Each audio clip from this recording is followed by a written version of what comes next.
तस्वीर पूरी दुनिया को देखने को मिली जो शायद ही हमने कभी देखी होगी, जहां पर जो विपक्ष था वो सड़कों पर उतर आया, पीएमओ के ऑफिस के बाहर लेटता हुआ नजर आया। राहुल गांधी को तुरंत हिरासत में लिया गया था और उसके बाद में जैसे ही उनको छोड़ा गया वो इस्तीफे की मांग फिर से दोहराते हुए नजर आया। तो ये काफी समय के बाद ऐसा देखने को मिला, ये दृश्य जब विपक्ष सड़कों पर उतर आया और राहुल गांधी सड़कों पर उतरे और लोक कल्याण मार्ग एक ऐसी जगह जो कि सबसे ज्यादा वीवीआईपी एरिया और सुरक्षित जगहों में से आता है, वहां जाकर डिमांड करते हुए नजर आए रेजिग्नेशन की।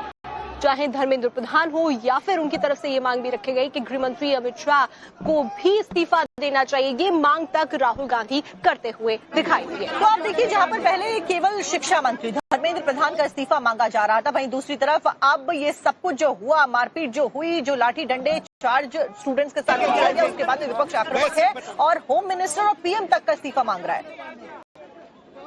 This morning I went and met the Speaker of the Lok Sabha and I said to him that it was important that we be allowed to debate what happened to the students the day before.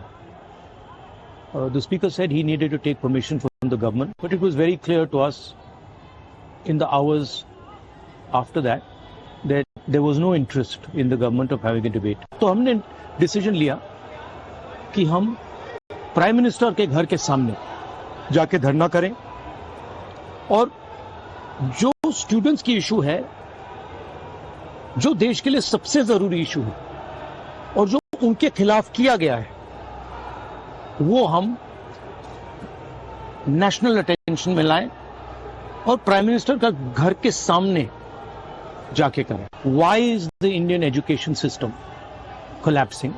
Why are papers leaking? Why is education so expensive in India?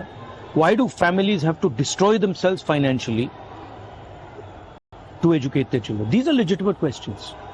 And there's absolutely nothing wrong with asking these questions. Students की मांगे हैं, पहला धर्मेंद्र प्रधान और अमित शाह का resignation, दूसरा कि students को जिन्होंने मारा है, जिन्होंने ह्यूमिलिएट किया है, उन पर एक्शन लिया जाए और जो भी स्टूडेंट्स पर केसेस हैं उनको हटाया जाए।